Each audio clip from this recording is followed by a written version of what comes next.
Baru-baru ini, yaitu bekas ahli Parlimen Kelang Charles Santiago ada mengatakan dan berkata perjanjian penyelesaian berkaitan dengan 1MDB itu yang dikatakan dibuat terlalu pantas mesti diperjelaskan.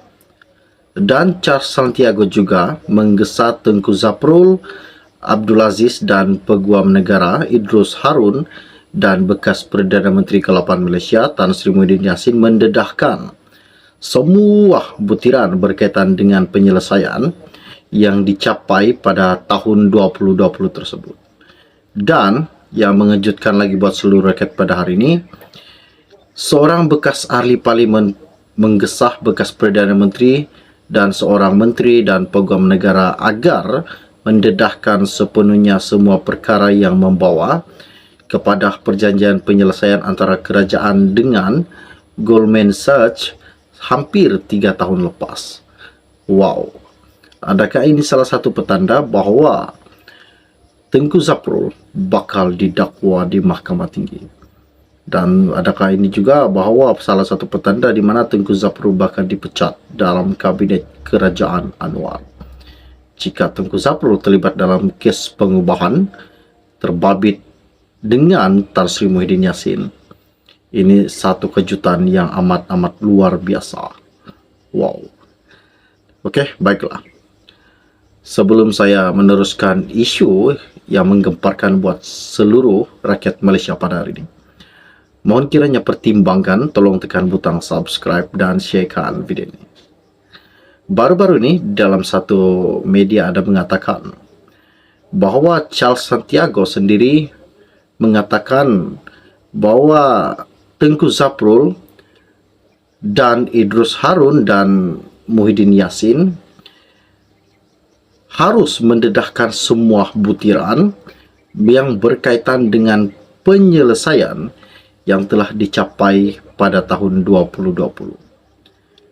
Dan hari ini, bekas Perdana Menteri iaitu Tan Sri Muhyiddin Yassin yang pernah menerajui kerajaan ketika persetujuan itu dicapai dan mesti memberi jawapan yang diperlukan oleh kerajaan semasa pimpinan Anwar Ibrahim berhubung perkara yang telah tertuduh terhadap beliau.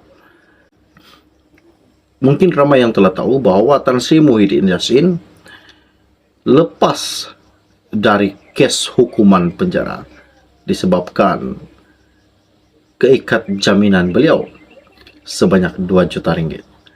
Namun, selain Muhyiddin, ramai lagi menteri-menteri ketika beliau mentadbir negara telah pun didakwa di mahkamah. Dan ini salah satu isu yang amat-amat luar biasa. Dan pendedahan ini terbongkar ketika Anwar menerjui kerajaan yang terkini. Dan bekas ahli Parlimen Kelang itu juga ada berkata bahawa Zaprul masih mempunyai tanggungjawab walaupun setelah kepimpinan negara dan portfolionya bertukar.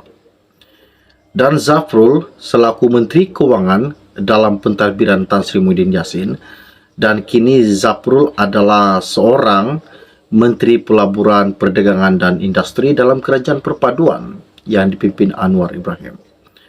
Dan beliau maupun Idrus Harun tidak boleh terus berdiam kerana Perdana Menteri sendiri telah mempertikaikan proses penyelesaian di Dewan Parlimen.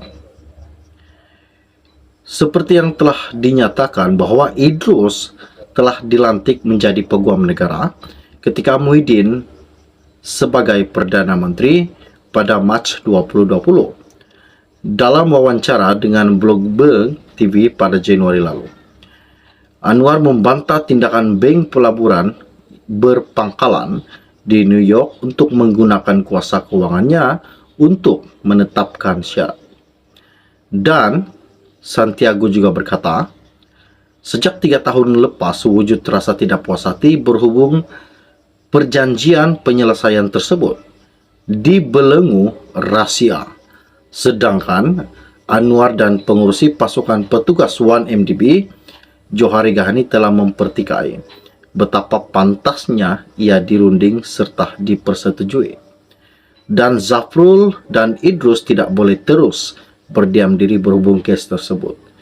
Dan minggu lepas, Johari juga telah memberitahu kepada media bahawa beliau terkejut betapa pantasnya penyelesaian dicapai bersama Goldman Sachs. Dan kita dikejutkan juga, di mana dakwaan bekas Perdana Menteri iaitu Tan Sri Muhyiddin Yassin masih dalam siasatan. Adakah Tan Sri Muhyiddin Yassin ini memang terlibat dalam kes rasuah? Dan adakah beliau ini memang akan didakwa? Wow, ini amat mengejutkan. Oke, baiklah, setakat saya podcast dari saya untuk Anda. Kita akan berjumpa lagi. Salam jumpa dan salam kenal. Bye-bye. Dan ini salah satu isu yang amat luar biasa. Dan pendedahan ini terbongkar ketika Anwar menerjui kerajaan yang terkini.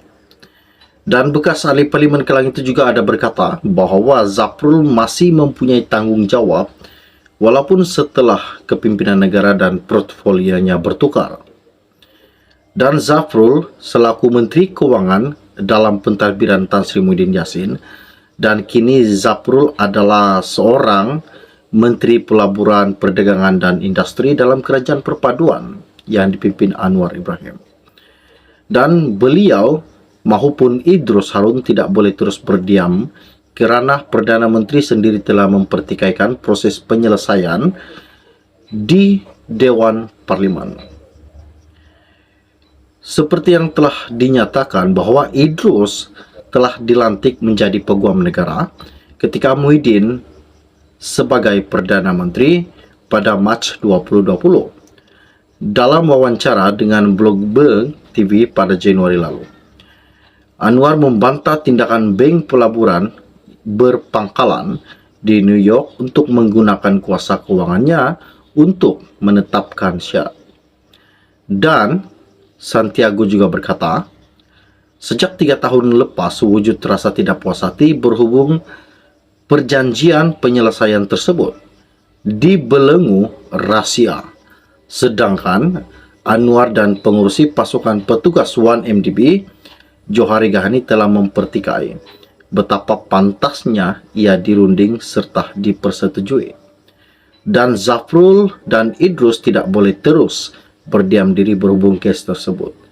Dan minggu lepas, Johari juga telah memberitahu kepada media bahawa beliau terkejut betapa pantasnya penyelesaian dicapai bersama Goldman Sachs. Dan kita dikejutkan juga, di mana dakwaan bekas Perdana Menteri iaitu Tan Sri Muhyiddin Yassin masih dalam siasatan. Adakah Tan Sri Muhyiddin Yassin ini memang terlibat dalam kes rasuah? Dan adakah beliau ini memang akan didakwa? Wow, ini amat mengejutkan. Oke, baiklah, setakat saya podcast dari saya untuk Anda. Kita akan berjumpa lagi. Salam jumpa dan salam kenal. Bye-bye.